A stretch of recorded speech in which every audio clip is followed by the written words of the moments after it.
warahmatullahi wabarakatuh.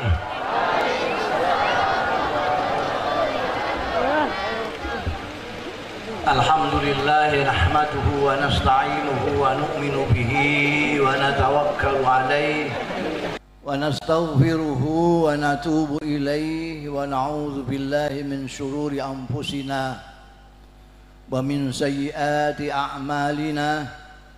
May yahdihillah fala mudilla lahu wa may yudlil fala hadiya lahu. Wa asyhadu an la ilaha illallah wahdahu la syarika lah wa asyhadu anna Muhammadan abduhu wa rasuluh. Allahumma fasalli wa sallim wa barik rahmatan ala abdika wa rasulika sayyidina wa maulana Muhammadin wa ala alihi wa ashabihi wa man tabi'a huda. Amma ba'd. Hadaratil afadil, sadatil masyayikh wal habaib al-aizza, wa fil muqaddimah sahibul fadilah Habib Lutfi bin Yahya.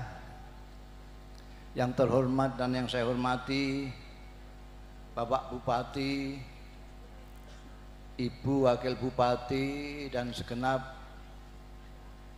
forum komunikasi pimpinan daerah serta pejabat-pejabat yang lain baik TNI, Polri maupun sipil, para sesepuh, bini sepuh, ibu-ibu, bapak-bapak, saudara-saudaraku semua, khususnya adik.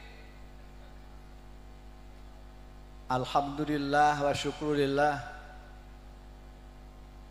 saya diperkenankan Allah subhanahu wa ta'ala sowan di Kabupaten Tegal ini dalam rangka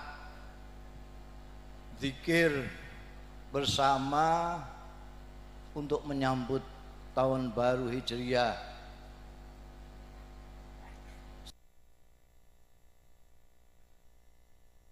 Dan perilaku kita dalam tahun-tahun yang lalu yang kurang benar diampuni oleh Allah subhanahu wa ta'ala.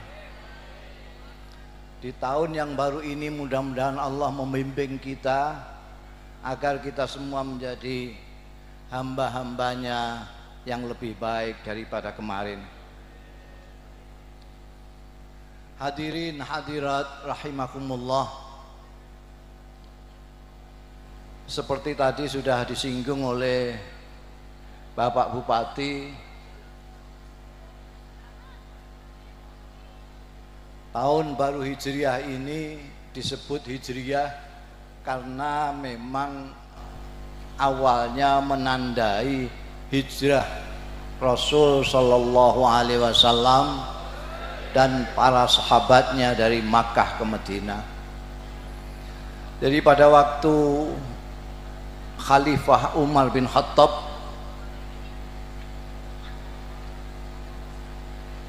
akan menentukan tahun baru Islam, beliau seperti biasa mengumpulkan tokoh-tokoh untuk bermusyawarah. Mudah-mudahan nih Pak Bupati juga meniru, kalau ada apa-apa musyawarah baik dengan pimpinan daerah atau dengan siapapun. Ada yang usul supaya tahun baru ditandai oleh kelahiran Rasulullah, ada yang usul supaya hari wafatnya Rasulullah, tapi akhirnya yang menjadi putusan adalah hari hijrahnya Nabi Muhammad sallallahu alaihi wasallam dan para sahabat. Setelah hijrahnya Rasulullah sallallahu alaihi wasallam tidak ada hijrah lagi. Tadi dikemukakan oleh Bapak Bupati yang ada hijrah dari gelap ke terang, dari buruk ke baik. Nah, mumpung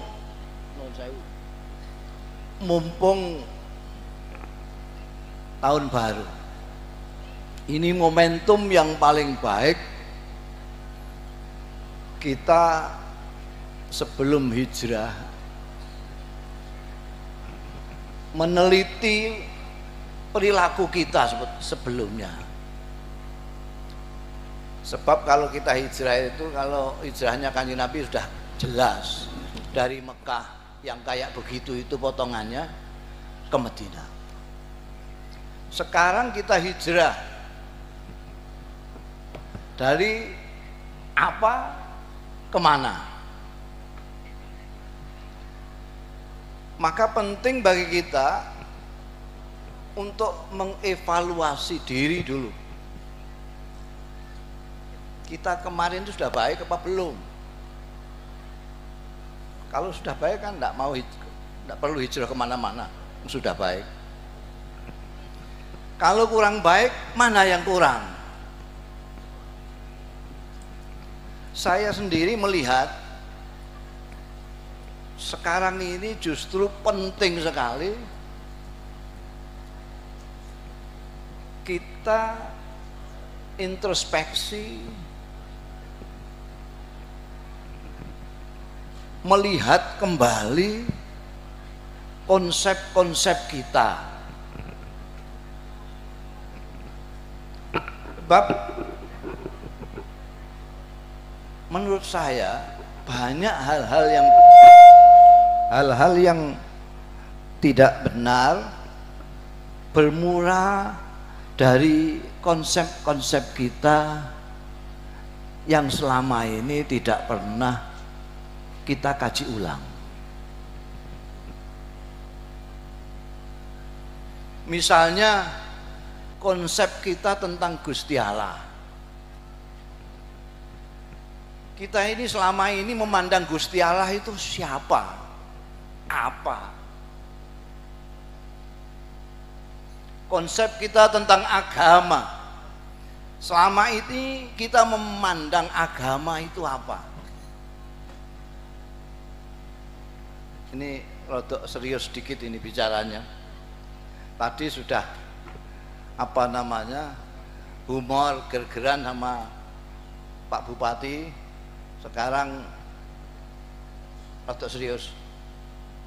Ini cah 66, mumpung ketemu cah 66, pikirannya masih seger, bisa dijak ngomong yang rodok serius. Konsep-konsep kita perlu kita kaji ulang tentang Tuhan, tentang Gusti Allah, tentang agama, tentang manusia, tentang Indonesia.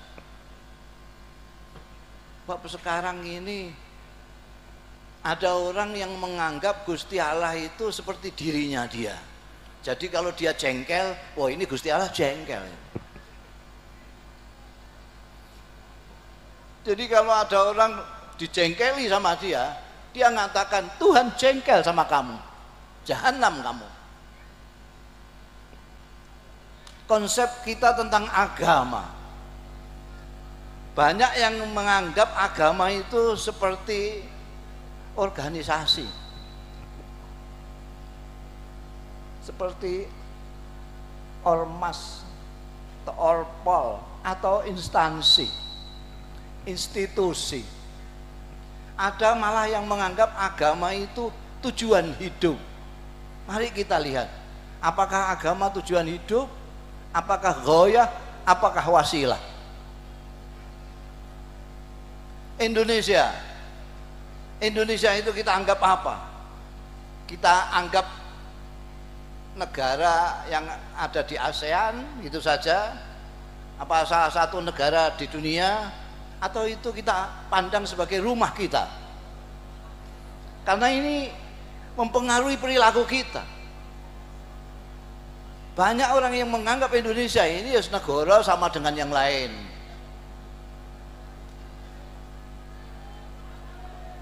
Padahal Indonesia ini rumah kita. Jadi saya itu sering mengatakan bahwa saya itu tidak ngerti isme-isme itu. Apa itu nasionalisme, apa-apa itu saya tidak tahu. Tapi yang saya tahu Indonesia adalah rumah saya. Sehingga kalau siapapun yang akan rusak rumah saya berhadapan dengan saya.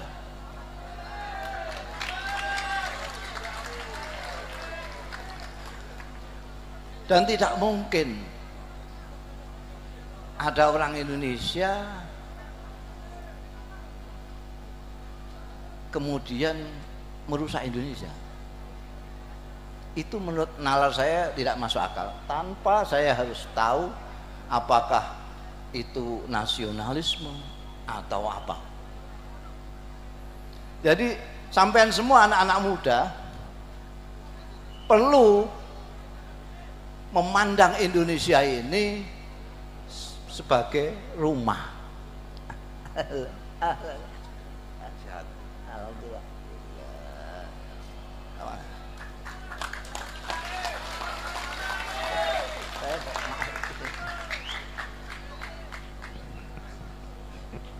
Jadi di antara kalian mungkin banyak yang sudah mendengar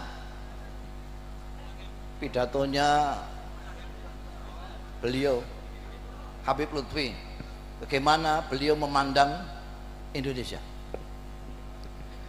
Seperti itulah yang saya ingin Anda anak muda memandang Indonesia itu. Indonesia adalah rumah kita. Indonesia adalah rumah kita. Kita adalah orang Islam yang ada di Indonesia. Bukan, kita adalah Indonesia yang beragama Islam. Sampai saya ulangi lagi, kita adalah orang Indonesia yang beragama Islam. Bukan orang Islam yang kebetulan ada di Indonesia. Saya ulangi lagi, kita adalah orang Indonesia yang beragama Islam, bukan orang Islam yang kebetulan ada di Indonesia. Kita bukan turis, ini rumah kita.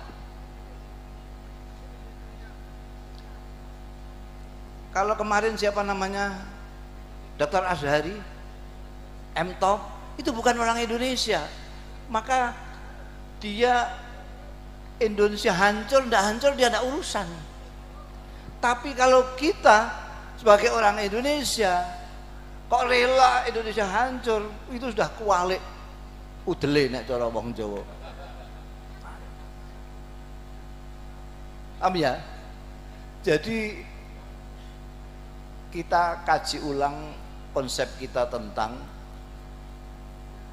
Indonesia, tentang manusia. Sampean melihat manusia itu apa selama ini? Bajunya, pecinya, kumisnya, jenggotnya, apa-apanya.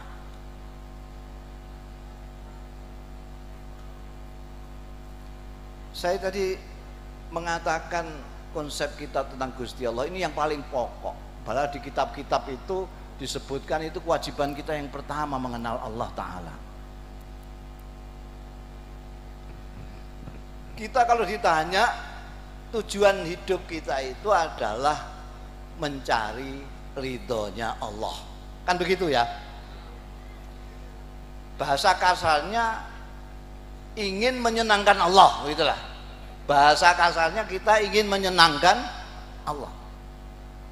Bagaimana kita mau menyenangkan Allah kalau kita tidak kenal Allah?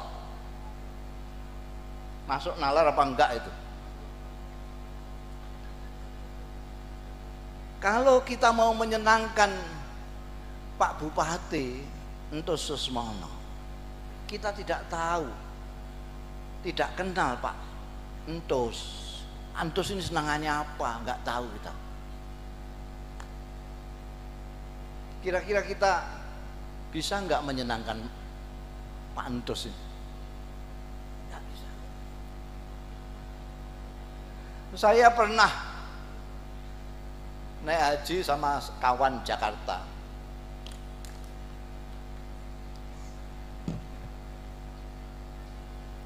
Kawan Jakarta ini pulang dari Masjidil Haram dengan bangga menyambut. Badannya itu biru-biru, keringatnya sak jagung-jagung, bajunya sobek-sobek, tapi dia bangga. Alhamdulillah Gus, saya berhasil. Berhasil apa itu? Saya berhasil mencium Hajar Aswad. Masya Allah. Nanti Gus Mus saya beritahu kiatnya bagaimana supaya bisa dengan gampang mencium Hajar Aswad. Saya belum mengatakan iya, dia sudah memperagakan. Dari sudut rukun Yaman, tempelkan dada. Tadi saya tempelkan dada. Terus jalan mepet terus. Rabbana atina fid dunya hasanah fil akhirati. Jerut langsung pojok Hajar Aswad. Tidak ada yang nyondol. Wah, Hajar Aswad melela di depan mata. Begitu saya akan mencium, ada orang Turki mau desek saya sikut gelasar. Dari sini orang Turki juga mau tak sikut gelasar. Udah. Baru akan begini, ada orang Indonesia ikut-ikut mau nyondol, tak kuipatno glosor. Alhamdulillah, wangi Gus baunya. Ya batin saya ya mesti ae wangi wong diminyaki yo. Tapi saya waktu itu bilang astagfirullahaladzim. Loh, Gus Mus kok astagfirullah? Nah iya, kamu mencium Hajar Aswad ini untuk menyenangkan siapa? Menyenangkan Gusti Allah, mau cari ridhone Gusti Allah, atau mencari ridhomu sendiri, mau menyenangkan dirimu sendiri? Saya tanya begitu, dia rodok pelongo-pelongo. Tapi sebentar kemudian gengsinya naik, lalu mengatakan, ya tentu saja aku mencium untuk cari ridhonya Allah, untuk menyenangkan Allah. Saya ketawa, lah kamu ini bagaimana? Wong mau menyenangkan Allah kok hamba-hambanya kamu sikuti, itu gimana? Tidak usah Gusti Allah, kamu mau menyenangkan saya, anak-anakku kamu sikuti, tak tendang kamu.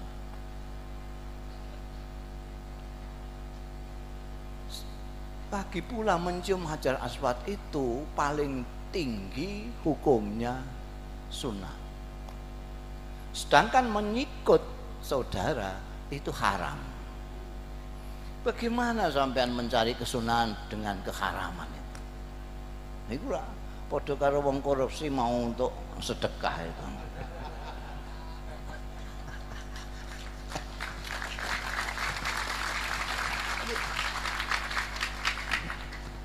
Jadi kita perlu, saya melihat banyak orang Islam itu yang semangat berislamnya menggebu-gebu, tapi tidak diimbangi dengan pemahaman terhadap agama itu sendiri. Ini yang bikin masalah. Jadi ada orang tiba-tiba jatuh cinta saja. Seperti saya ini orang kuno, jadi tidak ngalami seperti Anda semua ini yang muda-muda. Pak Anto saja enggak.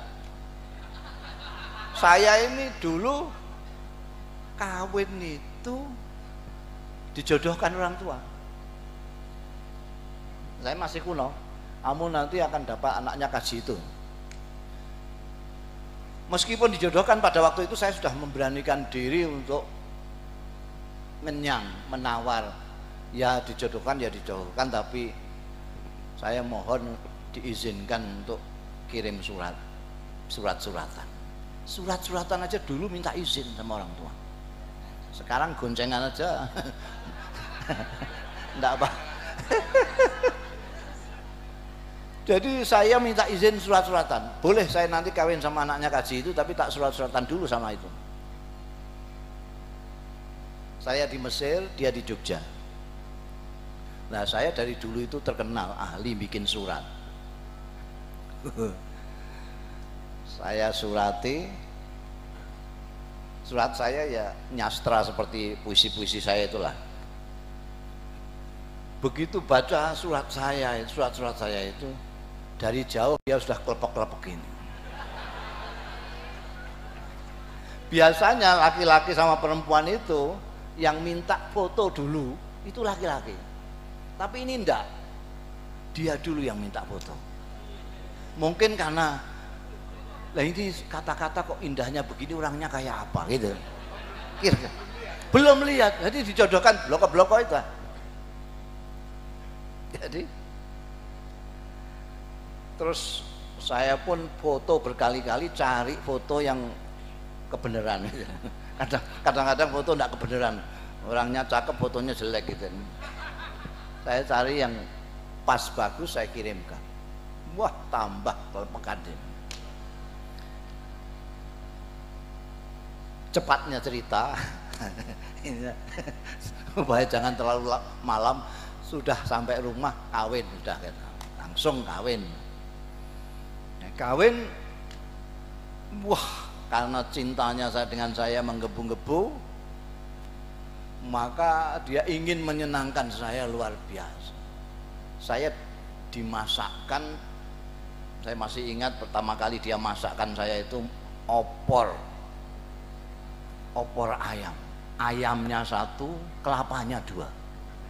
Bayangkan itu, hanya untuk 2 orang, kelopanya 2, satu ayam. Wah, buket sekali itu, ngelonyom itu. Waktu dihidangkan, saya cuma ngicipi 1 sendok, nangis dia. Wadul sama mertuanya perempuan alias ibuku lapor sama ibu saya, ini Mas Mustofa ini tuh terlalu sekali, saya bikinkan opor kelapanya 2 Bu, resepnya dari Femina Bu. Resepnya dari Femina, dari majalah Femina. Masya Allah, ayamnya satu cuma dicipi 1 sendok. Ibu saya yang diwaduli ketawa. Nah, kamu ini nggak tanya-tanya dulu, suamimu itu dari dulu nggak suka sayur yang pakai santan, nggak suka sama sekali dia itu. Kalau kamu sambelkan jeruk gitu aja, 1 bakul habis. Dicoba sama dia, dibikinkan sambal jeruk, betul-betul makan saya banyak, sampai sekarang sambal jeruk terus aja.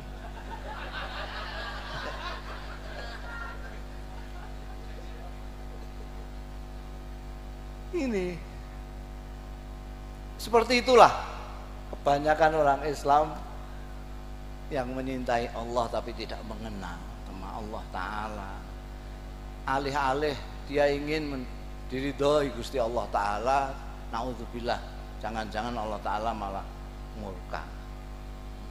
Seperti saya tadi katakan, ada orang itu yang begitu keterlaluan, entah sadar entah tidak, dia itu mempersonifikasikan, menganggap bahwa Tuhan itu dia. Kalau dia jengkel berarti Tuhan ngamuk lagi, ini Tuhan sedang marah. Jadi dia kok berani-beraninya lalu menghukumi Gusti Allah itu karena dia merasa Gusti Allah semua terus di kamu neraka, ini surga. Jadi ngapling-ngapling swarga neraka itu kayak dia Gusti Allah. Urun ae ora. Nah, urun sama sekali. A'udzubillah min dzalik. Dan ini sekarang begitu itu. Musim orang menganggap dia tahu sedikit, wah, terus dia pikir dia sudah top begitu. Sedikit-sedikit jahanam. Ini perlu. Sekarang kita perlu konsep sampian. Saya yakin ketika Anda sekalian mengatakan Allahu Akbar, pikiran sampean kosong. Atau ada apa yang Anda pikirkan ketika Allahu Akbar? Nalika sembahyang Allahu Akbar itu apa di benak sampean itu ada apa?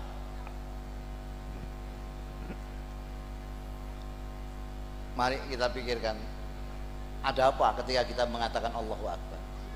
Ada Allah, Sebesar apa Allah itu sehingga Anda mengatakan Allahu Akbar?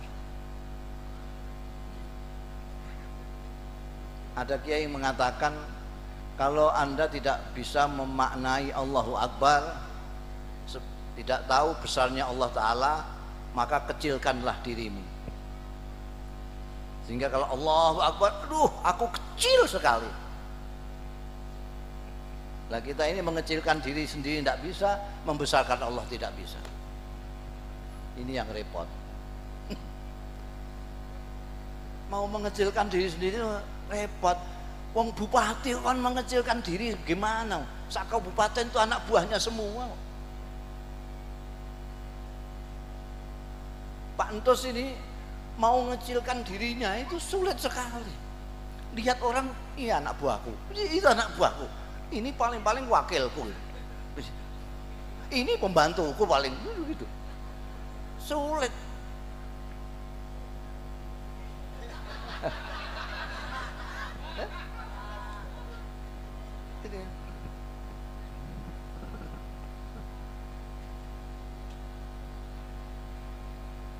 Mari mumpung ini tahun baru, kita kaji ulang konsep-konsep kita tentang berbagai hal yang selama ini tanpa kita pikirkan sama sekali. Karena kalau sesuatu itu sudah lumrah, sudah jamak, sudah terbiasa, kadang-kadang kita lupa menanyakan. Kita sering mengatakan soleh, soleh, soleh. Saking seringnya, kalau didoakan mudah-mudahan anak Anda menjadi orang yang soleh, amin, buantere ra karuan. Tapi ketika ditanya soleh itu apa, pelongo-pelongo. Soleh itu apa coba?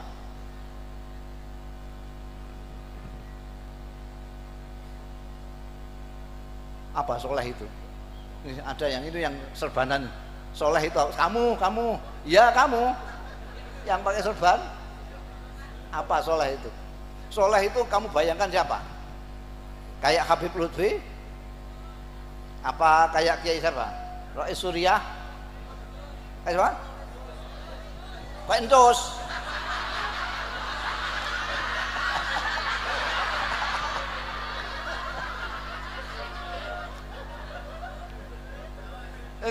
Enggak, Anda membayangkan soleh itu seperti apa? Kok kalau didoakan menjadi orang soleh kok aminnya buantere ra karuan. Soleh itu seperti apa? Membayangkannya sampean seperti apa? Ada yang bilang kayak Entos. Berarti bupati yang dalang. Dalang yang bupati. Kalau sampean mengatakan kayak Habib Lutfi, berarti kayak Kiai yang Habib. Apalagi yang saya bayangkan siapa? Kalau Gus Mus, Gus yang Mus.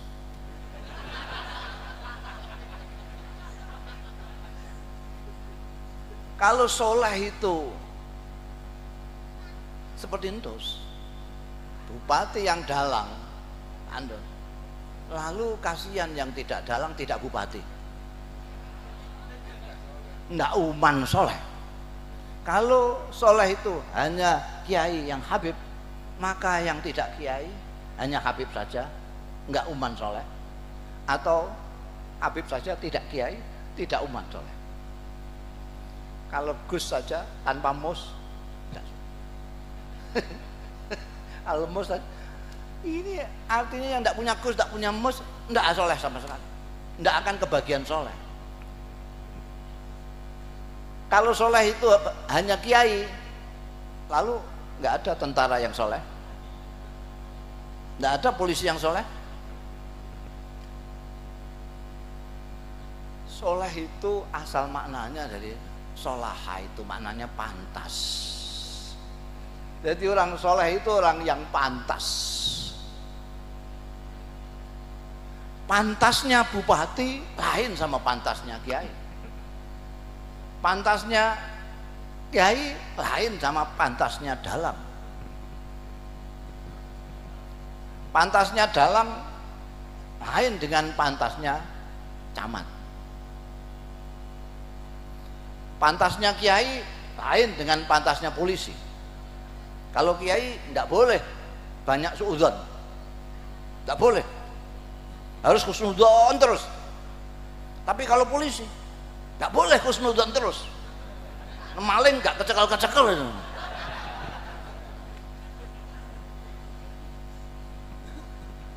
Ya,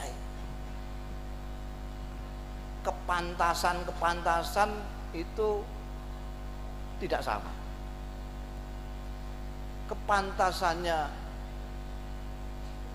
bupati yang ngopeni rakyat di kabupatennya itu seperti yang dilakukan tadi itu, mbah tenan bola pokoknya aku ngandel itu yang dilakukan, pokoknya nawani ini, ayo di rumah, ayo di pendopo semua, saya cuma dekos tok, ayo sesuk jajal tekani kono dibuka lawangnya apa ora gitu.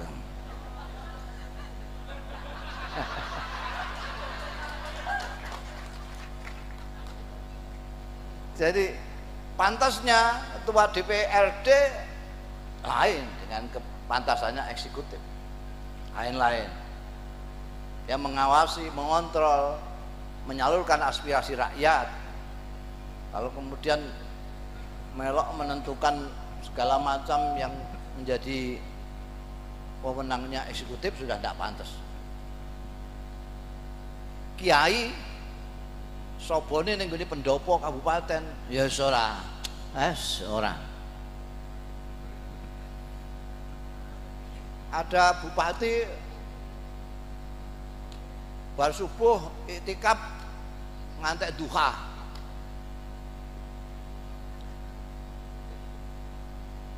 Nggo tasbih 1000 orang hitung zikiran terus. Rumangsane sampai 11 orang.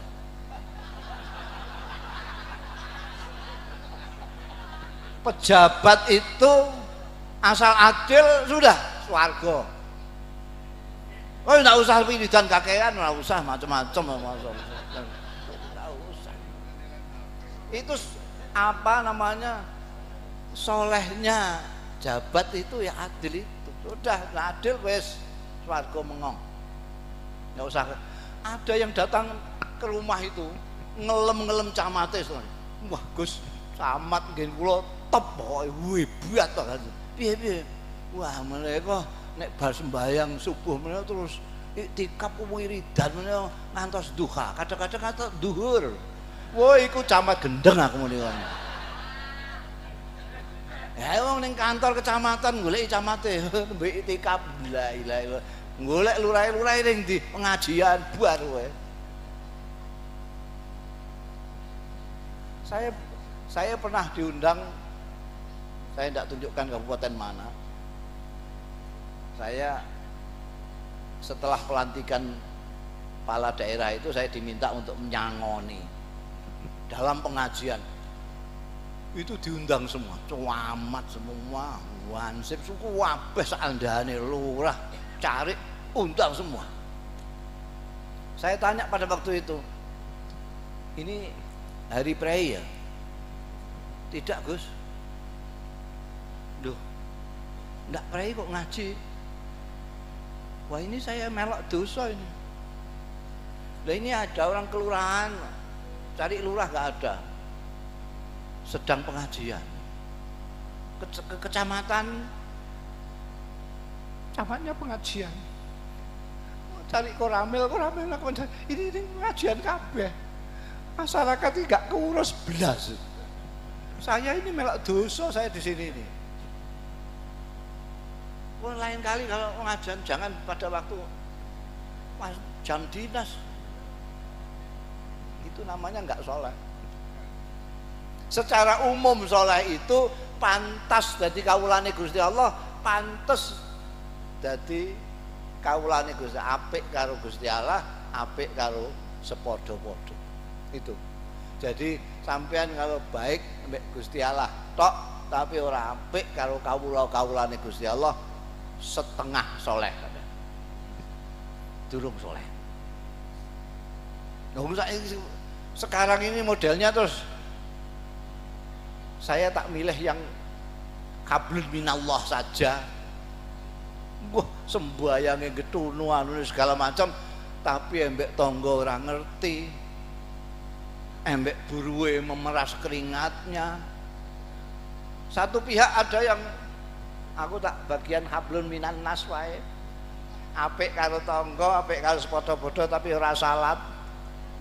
Ini dua-duanya cuma separuh takwa. Mestinya harus utuh, apik karo Gusti Allah, apik karo kawulane Gusti Allah. Saya kira itu ini yang kita tunggu-tunggu sudah ada di samping kita.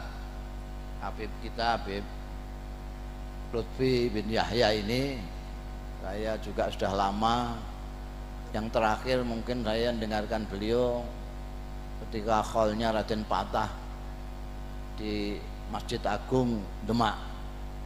Ini saya ingin dengarkan di sini lagi. Kalau dengarkan itu sudah berkali-kali saya.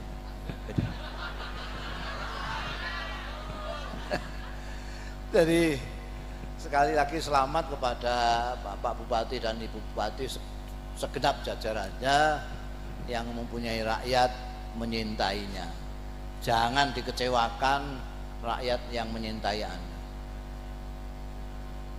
Pemimpin yang baik adalah pemimpin yang dicintai oleh rakyatnya dan menyintai rakyatnya. Pemimpin yang buruk adalah pemimpin yang dibenci rakyatnya dan membenci rakyat. Pemimpin yang baik adalah pemimpin yang menyintai rakyatnya dan dicintai rakyat. Rakyatnya taat bukan karena takut, tapi rakyat taat karena cinta. Itu kalau ada salah kata, salah sikap, semuanya mohon maaf, terutama kepada sesepuh. Ini sepuh. Wallahu yuwaffiquna ila ma fihi ridha. Astaghfirullahalazim li wa lakum wal afu minkum. Wassalamualaikum warahmatullahi wabarakatuh.